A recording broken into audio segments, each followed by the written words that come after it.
Guys, so listen, I don't know if it's just me. I think that we're all around the same age. Huh? But, listen, yeah, bro, we're the same age. I love Listen, that took you a minute. yeah, I'm like, hold on, let me do the math on this. Yeah. But guys, let me tell you something. I don't know what it is, but I live with heartburn now. It's bad. I don't know what it is. The only time that it helps is if like I don't eat anything before 7 o'clock. If I don't eat anything before 7 o'clock, I might have a good chance of not getting any heartburn. Other than that, I'm out of gas. Heartburn it is. Right now, full heartburn. Do you drink? I can't drink red wine anymore. And then I thought I had gout. So like, I think we're in a similar boat of like, my body is rebelling against me. I'm just going to accept it for what it is.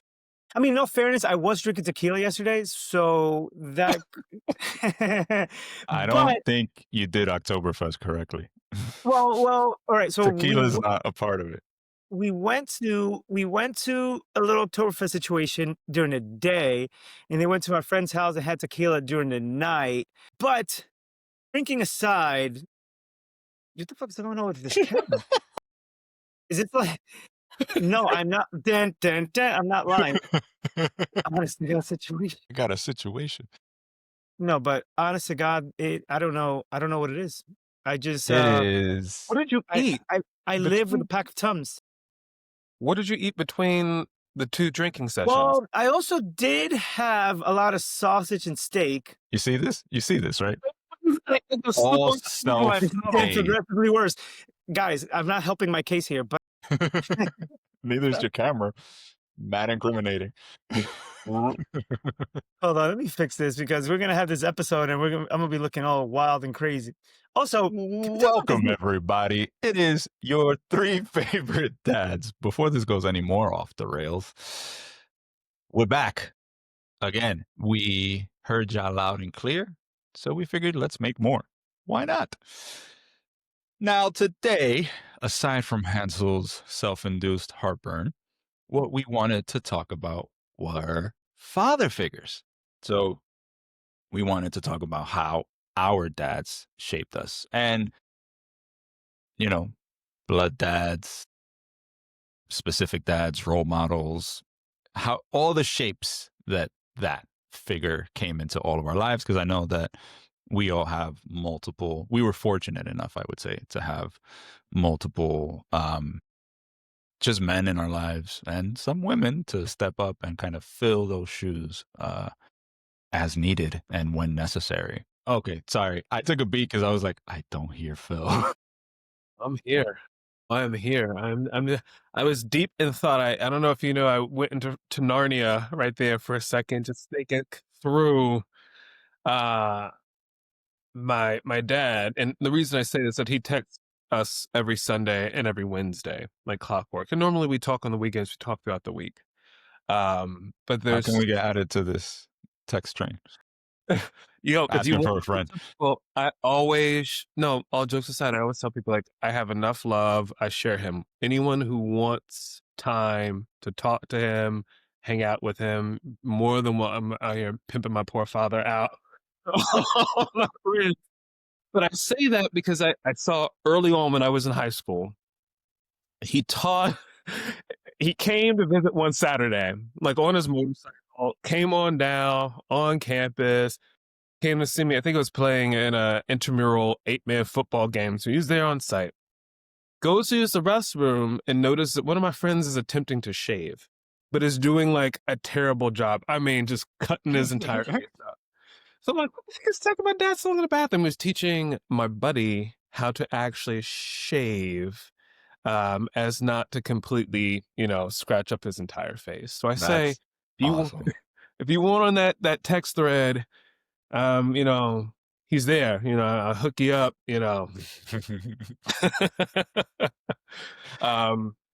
Papa But to Cooper your gonna come point, out of this like, what the fuck? Why do? guys, like, hold on. Why is my phone blowing up? What's the 305 number? You know what I mean? listen, if we can catch him, hunting season's coming up, so he's gonna be busy. Yeah. Get some venison and some bunnies. Sorry for those of you out here who don't eat meat, but yeah, The bunnies. not bunny is very good for you. So long as it's not pandas, because A would have a fit. Oh, For sure. That's fine. I Do mean, we want to keep this in? I don't need Peter I knocking don't on my know. door. Let Peter come. They can knock on my door. I got something for listen. 'em. I got something for 'em. Come here. No, I mean, I would say so. Is there? Oh, I'm like, did you just pull a bunny? Practically. I mean, This just basically. went dark. Yeah. Oh, Dexter's first appearance Dexter, do you want to say hi so that people know after that all you're his On the IG. hunting, right off of the hunting comment at that. I don't know if this is a good look, my guy. Dexter? How do you feel about hunting? He doesn't nothing to know. I don't Nothing want to to do talk with about it. it. Yeah, yeah. Well, it's too much, too soon. Too close. Too close to home. Um, I mean, listen, I would say it's interesting, right? Because we're dad podcasts. And for me, my dad passed away when I was fairly young. I was in my early teens, I would say 13, 14. I think that he had, although just small part of my life, and a really outsized impact. Um, Raised by a single mom, and she kind of filled those shoes. But I think is one of the things I kind of look back on my relationship with my dad is that it had a lot of good, and a lot of bad. Right. I think that my dad, and I've had this conversation with you guys before. I think that my dad, as a father, was phenomenal. Some of my best memories are with him, just goofing around, right? So my best memories with him is just goofing around, having fun, going on vacation, doing fun things. Yet, like we all are, he was a flawed human being. And I think that instead of resenting him for those, flaws, at an early age, and don't ask me why, I really kind of reframe that to really say, okay, well, these are the aspects of my dad that I want to emulate, that I like, that I, Mm, want to embody. And then these are the things that I know I don't want to do, right? And, maybe he wasn't the best, husband, right? And it's like, all right, well, I don't want to be that kind of husband. I love my dad as my dad, but I don't agree with XYZ behavior. And I'm just going to make sure that I don't do that, right? So as much as you can learn, I think from, in any role model, right? But from a father figure, how to do certain things and emulate certain things, I think that is also, human to say, well, I don't agree with that, and I'm just going to change that aspect, and I don't have to hold the entire person right to this level of perfection, and still mhm. appreciate him as my dad, right? And that has really kind of morphed my thinking of how I approach life in general, right? Whether it be at work, whether it be with my kids, whether it be with a partner, just being able to not have like a zero sum judgment of any one person because of it. I had to learn who my father was as a person. And, knowing a little bit about, your story, Hansel, and you too as well, Russo, it's it's something I wish you had because you get to see you talk about nows and don't seeing those flaws. It could be I remember being in my 20s and like I mean just having like just deep conversations with him about who you are. He's like, I didn't really like myself till I was dang near 40 years old. Damn. What does it mean to say that? And then, as you're going through your 20s, figuring out yourself, like you start seeing them not just as your parent, not as, hey, you're a provider, but like, oh, you have dreams, you have aspirations, there's things you failed at, things you don't like, things you do like about yourself. And I think most of it, you have feelings. Mhm. You're a fully realized person. I didn't see you that way because to me, you've always been my parent, good, bad, or indifferent. That is just who you are, not that you're an individual. You want to do certain things, still want to do certain things with your life. So it's definitely been, I think, a reckoning over the last years of being like, oh, wait a minute. You have feelings. You also had it something that was always preached in our house, and that was if we did something you don't like, then you don't have to do that when you have your own family. Plain and simple. Mm, We're not perfect. We're humans. We are flawed. We are, all of these things. But like, if you didn't like that, then there's no rule book that says that you have to go about it in this way, which has allowed me to become my own person and not feel like I'm being held to a standard of my father or a grandfather or an uncle. It's you got to forge your own path. We're here to help you as much as we can, but like that's on you. And we'll help you, but that's for you to figure out how you want to go about living your life as a father, as a partner. Yeah, I think that's a good call out. I'm also realizing we probably should have sandwiched Hansel's take and mine because 2 early deaths back to back. It's a little rough, but it is what it is. That's life. So I That is lost my dad when I was 5, but he's always had like an outsized presence in my life. I would say, fortunately, my family has kept him alive in memory and in stories, and everyone I met has always been able to convey and communicate the kind of person he was and the kind of father he was too. Because his mom, my grandma, would tell me how he had a short amount of time with me, but he enjoyed the hell out of being my dad and did everything that he could to like squeeze the most out of the time together. Actually, we'll segue really quickly. Fun story. How my dad stole me one day. So we are in DR. We're visiting my great grandparents. My mom brings me to my father's side, paternal great grandparents. He comes by. They're on the fritz, clearly. So he swings by because she's like, if you want to see the kid, you can see him there. We have to go back to the other city. And as we're leaving, we had a fine visit. Everything was great, catching up. It was awesome seeing him. And as we're saying bye, he's like, oh, give me a hug. So I give him a hug. He's like, oh, one more hug. Like, that wasn't enough. Mind you, he's sitting in the driver's seat. For some reason, I like come through the passenger side window. So I go in, I give him a hug. He yanks me in, takes off. My mom is fuming, as you can imagine. Finds a rock somewhere, starts like trying to peg his car with rocks, but he's gone, like just in the wind. She doesn't know where he goes. She's like, where have you taken my kid? We can laugh about this situation now. but at the But time, At the time, she had a time. I had a great time though. So I thought it was hilarious. I was with my dad, or at least I remember it this way now. I don't recall clearly understanding what was going on, but he told me he was going to go to introduce me to a horse that was going to be mine eventually. So I was like, "Fuck yeah, let's go." let's go see this horse. So I we know. go from Santiago to Moca. Or at least I think it was Mocha. Actually, I'm not even sure. Maybe it was La Vega. I don't know. Bonao? Who knows? It was in a whole other city, a little bit away from where we were. I remember stopping and getting like a fresh pressed juice on the side of the road at this like juiceria that he liked, and it was a limeade, and it was delicious. I loved it. Then he introduced me. To my mind, like if anyone has seen the movie Black Stallion, like this is what this horse was like. It was this huge, beautiful, gorgeous black horse, prize-winning horse. He was like, come to find out years later, I don't think the horse was his, but that I guess is irrelevant. But he had like won trophies with the horse. And he was like, this is going to be the horse that you learn on, and this is going to be your horse, and blah, blah, blah. That's all I remember of the day, really. I'm sure we ate. I'm sure we saw people and like all this other stuff, but like I just remember meeting this horse. I remember coming back home. He dropped me off at my mom's place. When she wasn't there, he knew that she was waiting for him at his mom's place. So he dropped me off and I had a grand old time. And then mom comes back and she's like, what? And I was like, Mom, I'm getting a horse. I think I was like 3 or 4 at the time. Who knows? Getting a horse. I'm getting a horse. That's what was important to me. What's the name? Enos? What's his No, name? Pinas? his name was not Peanuts.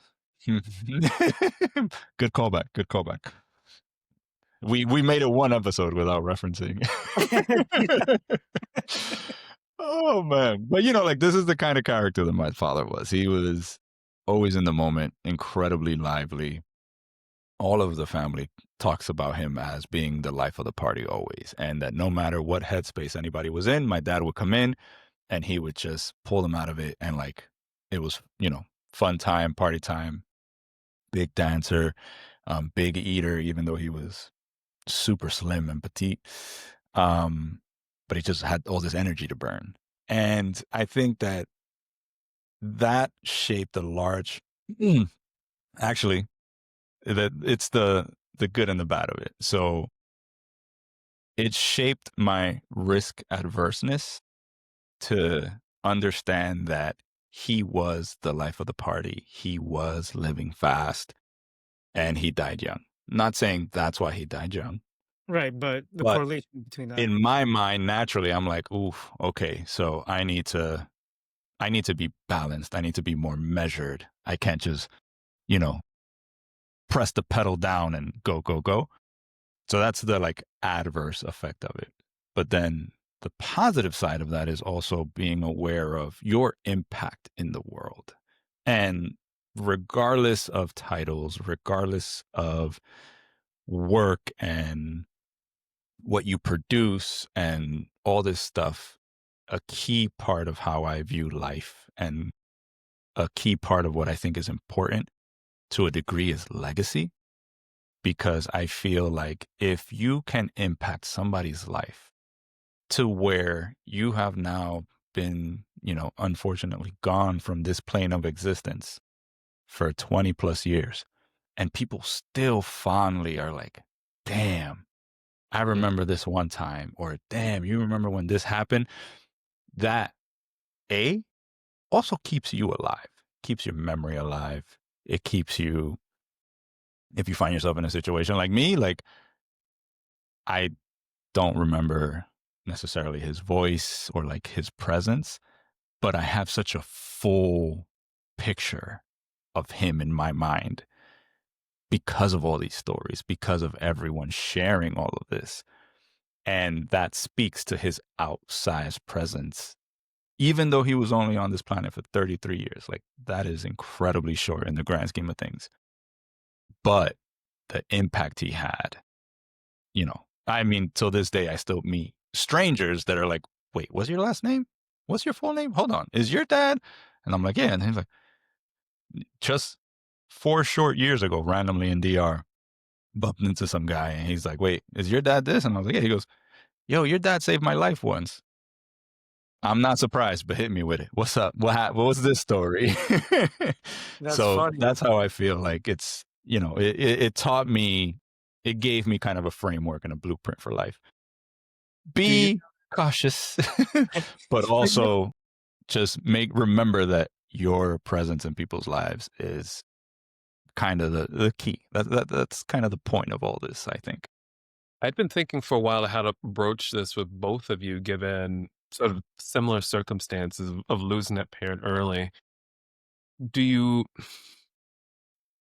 I'm blessed and super fortunate I can call this joker up right now, as well later, and, talk some stuff to him and figure out, hey, are you coming for Christmas? Are you trying to go to Disney? What's What's happening? happening? What's happening? Good segue here, but like, where do you guys go when you need to have that call? Case in point, I enclosed a loft in my house. I built 2 walls. He came in, helped me out, getting them up there, showed me, he's taught me so much. Where do you guys go? Or do you have people that have risen to the occasion to be like, you know what? Not on, and folks, not on some misogyny or some sexist stuff. There's some things that sometimes like dads, father figures, and dads don't, it doesn't have to be a blood relative. Somebody who's stepping up into that position is going to teach you. But like, where do you guys go, or like, where did you go to kind of get that love, that care, that support? I mean, listen, I'll jump in on this one and say, I think that for a long time I didn't, or I guess it really just to the degree that it came from my mother, right? Mhm. I have my stepdad is awesome, right? But he came into my life while I was in college, so there was a lot of stuff that you know the relationship wasn't there yet, right? Or we hadn't built that to that point at that time. So it really became a lot of self-reflecting, just patchwork of individuals, peers. Now I think that a lot of it comes from you know you guys, right? Having, Phil, you and Los be part of that kind of network. And yeah, I don't have, outside of some uncles here and there, obviously my stepdad now, but I don't know if there is a singular person that fits that need or that support, right? It's more of a patchwork build out. of sorts, if that makes sense. Yeah, I'd say that from my perspective, it's the same kind of as Hansel. First call was always mom. I think if she didn't know the answer or wasn't like capable of answering what I needed, then she definitely at least knew who I could reach out to, which was important. I have uncles that stepped up and were present. One of my dad's brothers was very present, fortunately. And for a long time, and unfortunately, he has also since passed. My godfather. I had my godfather in my life, and interestingly enough, I have multiple godfathers. Just because my dad was like, "Yeah, you're his godfather. You're his godfather," and then B because of on the spiritual side, the godfather I'm thinking of specifically uh, initiated me the in the spiritual realm, and I got initiated at 15. So he came into my life during a very pivotal point in time, and I found myself leaning on him a lot, especially those early years of trying to figure out wrapping up high school, entering college, becoming an adult to a degree, and he's that call for me for sure, or was. Um, and then now, like Hansel said, Hansel, Phil, a bunch of other dads that are now dads, and it's just like, yeah, we're figuring this out. Also, YouTube University is great if I ever need to get handy. Um, but yeah, so that But was my experience. what's crazy about that is that, because of circumstance, right? Carlos and I didn't have necessarily our dad slate into our lives, yet we've had to kind of figure it out. And at least, speaking for me, probably led to making far more mistakes than maybe I would have made, right? But so it's life. But then, what's interesting about that is that if I was I was never focused in finding that, let's call it, not lack of a better word, replacement, but instead what ended up happening is that I ended up becoming that figure for my siblings, for a lot of people in my family, now for my kids. So hopefully to the degree that we're breaking a cycle here, it didn't carry over, right? It didn't mean that, I there's a Yeah. generation of siblings, friends, or or children who that don't have to experience that because we figured it out, which is great, right? We can hopefully aspire to be, like you and your dad, Phil, right? Like, and be able to provide that support forward. I think that is exciting, right? Good. Think about it that way, where we're changing the dynamics in a way moving forward. So that's cool, I think. I want to hit at something that both of you hit on, the idea of godfathers, community as a whole supporting you. To be honest, moms, even when dads are around in the picture and active, I think moms will always still, for a lot of people, be the first call. There's nothing like them. But I can actually pinpoint my uncles, my cousins, and even some of my dad's close friends who, as Uncle so and so, with how they kind of shaped who I was. I remember one of my first jobs I did was working with my hands, putting in windows and get dirty, all this other stuff. I remember my uncle Gary one of my dad's closest friends, being like, nephew, it's okay, make this money to be a little dirty and all these things. He's like, yeah, at the end of the day, go ahead and clean your nails, go get them done, you know, put on your fresh clothes, to be proud of yourself, to take pride in that. And like, yeah, you did this hard work, but that doesn't mean um, that you are your job or that you are, like you're working in construction, you're Yep. doing right. But like, yeah, take some pride in yourself. Or like, think about who taught me how to ride a bike. My parents are perfectly capable. My dad was there, but it's my cousins. My dad's Yep, yep, his yep. one of his first cousins. We're down in the country, and I got this bike. I think we may have either all had chicken pox or something like that. Get all the kids together. There's a whole bunch of us. But he like took the time. I mean, we were probably out there 7, 8 hours.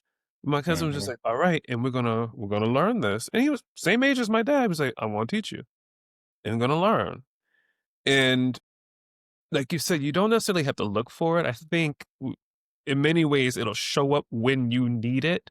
Yeah. Yeah, Uh, yeah, yeah. happen for everyone, but, I hear these stories. It was when you were at that pivotal time, so you're at 15, Hansel, as you were, like, coming into tumultuous times, coming into Mm. adulthood, you think your 20s and being in college, everything is gravy, but you're like, "Oh, I still have a family back home. I've got my own stuff going here." Like, it's a lot happening.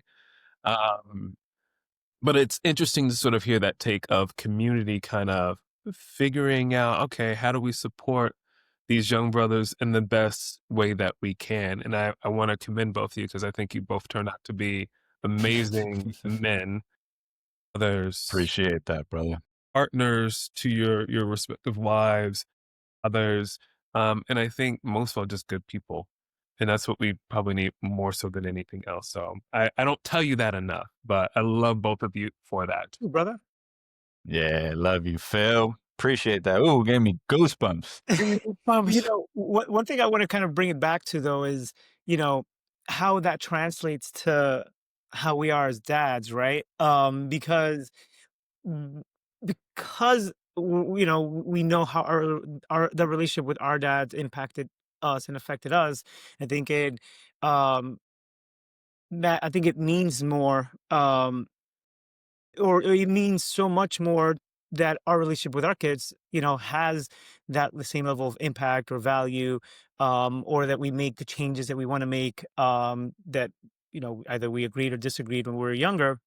And like I think one of those things that I try to do with the kids is try to, age appropriately, of course, be honest on the humanity of being a parent, right? And by that I mean like sometimes we're having conversations like, yeah, but like you act like you didn't used to do it. And I'm not gonna say no, I didn't. I'm like, yeah, but also understand either the circumstance or because of this is that I want to make you avoid XYZ and try to humanize it versus trying to coming off as like this, perfect, parent that never made a mistake. So, do as I say, right? Because I think that eventually there's no way around it. We are human. We have flaws, and that will come out.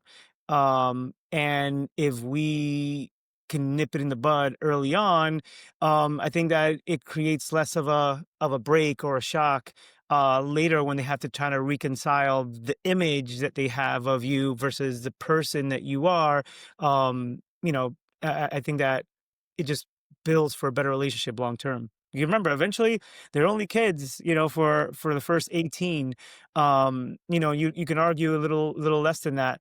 And then is, another hopefully 40, 50, 60 of, what would be, yes, a parental relationship, but hopefully like a friendship, right? Like I tell Mhm. Marie all the time that the reward for being, a parent now and not their friends is that you will raise kids that you would want to be friends with independently of them being your kid, right?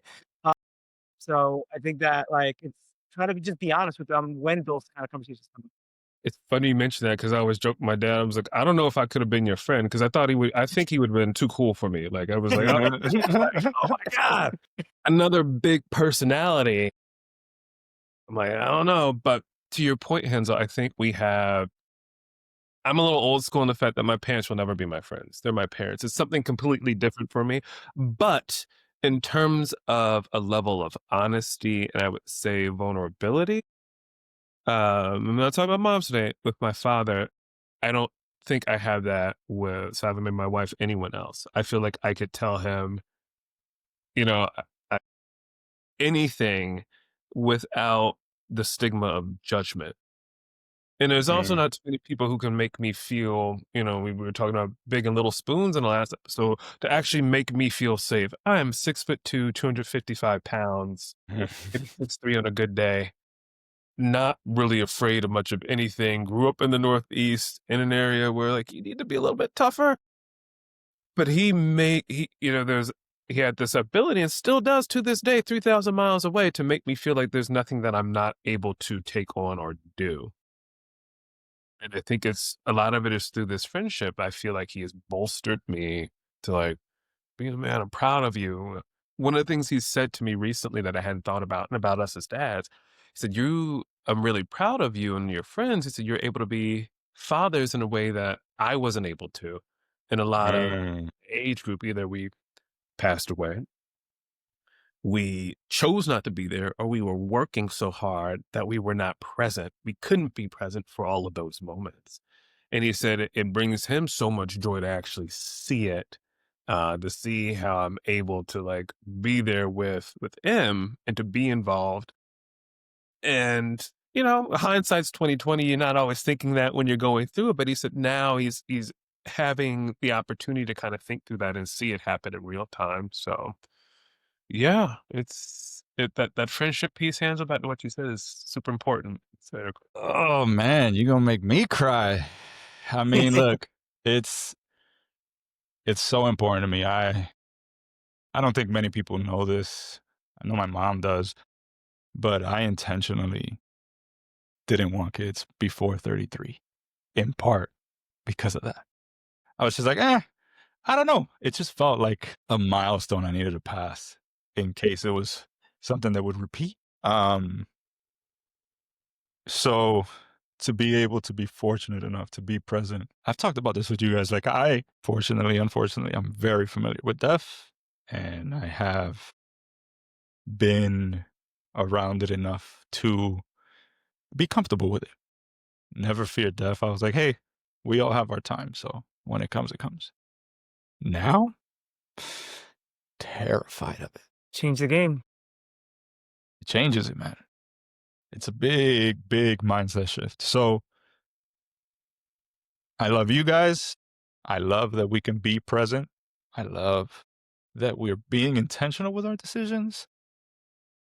And yeah, man, just hug your dads out there if you got them.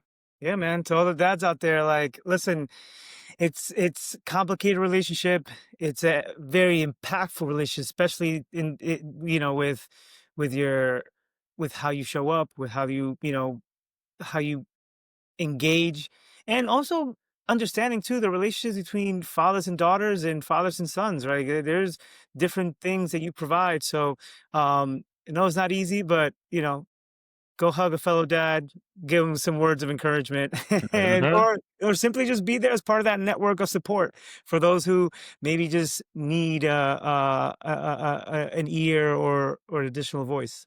Yeah. And hug your moms too. I don't mean to anybody else. Hi, mom. Hi, moms. I know you're listening. I know you're watching. Love you. Trust me. Love you. Love you. Love you. Love you. Um, just your parents, man. Like it is special, Phil, that you have the ability to pick up that phone. And like, I don't want anybody out there to ever take that for granted. Like, call your parents. Show that's up. Go have a random meal. the whole point of us trying to get back east. Last thing I'll say is I saw my wife and her experience in losing her father. Um, and he was an amazing guy, you know, just funny. In fact, I found a recipe from him, from her mother last night for enchiladas. And like he scribbled out, it was like Mexican enchiladas on there. He scribbled out, he's like, gringo enchiladas. He signed his name next to it, kind of like, this is not the real deal. But knowing what her relationship was like with him, them dancing salsa, him being a musician, and also being a barber, him being her connection to her Latin culture, her Mexican culture, and that whole experience. And I think just like also just loving her unconditionally. She explained it as literally talking about this last week on the couch, almost like a yearning, like I want to smell this person, I want to hear their voice, I want Yeah. all of these things you just can't touch. She's like, maybe if I go to sleep, I dream a little bit, maybe I can get a little bit closer to them. And it just makes me, very personal, selfish here.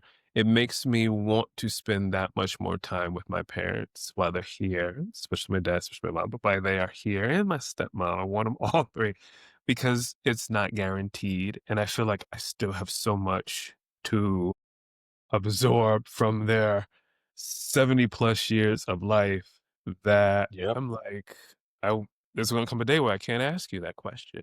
Hmm. And I've been Hey. intentionally just trying to like, and again, maybe I'm overgeneralizing. Maybe it's you know guys, boys, men who tend to maybe not call their parents as often. Uh, So I've been trying to just be more intentional I have friends, cousins who they talk to their moms. Listen, Maria calls her mom multiple times a day, and her mom lives down the block. So I'm like trying to just be intentional sometimes. I'm like, you know what? Let me on the commute in the mornings, even it's just to say hello. We don't have to be in the phone forever, but like even it's just to say, hey, thought of you, love you, have a great day. So I've been trying to just be more intentional, and I think that as I've gotten older, that has kind of shifted in priority for me. And these conversations too, I think, have kind of refocused some of that attention to just say, hey, just want to say hi. And I know that you're, a couple thousand miles away, but Yep. hope to see you soon. Right. I got two things, and then I'll shut up. Holding it together, guys. I'm holding it together. The first one, Phil, you mentioned something that jogged my memory. So I, in a moment where I really wanted that dad and I really wanted to be able to make that call, I remember kind of getting upset at the universe and just being like, Yeah. and feeling super emotionally charged and heavy. And I'm going to contradict myself from the last call. My body just shut down. I took a nap on the couch that day. It was one day after Rice, Hansel. I forget what happened at school, what happened at work. I don't know, but I was just in it. And I guess the emotion was so much, I shut down. I fell asleep. Till this day, I still remember this dream where my dad walked in. It was like in the Matrix when he's in that all white room with the guy on the couch. So I'm the guy on the couch. And my dad walks in, looks at me and goes, "You wanted to talk?" And I never remember my dreams. I can wake up and be like, "Oh, I had a dream." Don't know Couldn't about tell what. you what it was. I woke up sobbing, and my mom's like, "What? Are you okay? What's happening?" And I was just like, "I need a minute, compose myself." And then I told her like the dream, and it was just a beautiful conversation. Man, like I vacillate a lot on my beliefs, but I was like, okay, there must be something. Or maybe it was just the neurons and the transmitters. Who knows? I don't know, but it was special and meaningful. And that's what's important. So definitely dreaming brings you closer to those ancestors, I believe strongly. Um, and then part two is I started this project and I haven't gotten nearly as far as I want to with it, but, um, we have tech, we have equipment. I intend on recording the stories that will be lost to time. So, like, I sat my mom down in 2019. She happened to fly up to visit us in New York. I hooked her up, mic'd her up, sat her on the couch, and I was like, yo, what's my birth story? And I mean, this was before I was a dad and all that, but I was just like, hey, what like just tell me from the beginning to through the end. And I recorded my birth story, and it was phenomenal hearing it because I had heard it before, but being older this time around, I feel like I got more information, and like now we have that for posterity, which is awesome. That's awesome. Elle also recorded her dad, like she said, he had a very scary life situation. And after that, we hooked him up, and she had a slate of questions because she was like, I feel like I don't know my father. So I was like, cool. So let's interview him. Hooked up the camera, hooked up the mic, and she interviewed him. And she was like, I learned so much about this man that was fascinating. So, like, I highly recommend take the moment, have these conversations with your elders, have conversations with your cousins. Like you don't know the impact you've had on people. You don't know the lives they led. And I think that I mean, I can show you all of the notebooks I have. I have multiple bins. I get yelled at about them all the time of all these notebooks. I write everything in part because I lost my dad. And I'm like, if I had a letter from him, which I do have letters from him. But those letters are what led me to be like, man, the written word is so important. And even though you might not think in the moment that your story matters, it does, because it will to somebody. And I think that, that's my little piece of advice for those that are interested. Record those stories, record those moments, have those conversations, because I think it'll be especially as the way the world is going and all that fun stuff. Use technology for good. That's me. I agree. You had me calling my aunties, asking them how they met my uncles. So I don't know if I told you guys this, but related to that same, I'm like, how'd y'all meet? How did this go down? I called my parents who are not together, but like, I What happened? want to know what happened. I found out that my aunts cursed, which I did not know. Like my aunts to me have always been like very sweet aunties, like not they don't drink, they don't there's none of that going on. I was like, mommy told me you guys like the cuss. I called both of them. I had all three of them.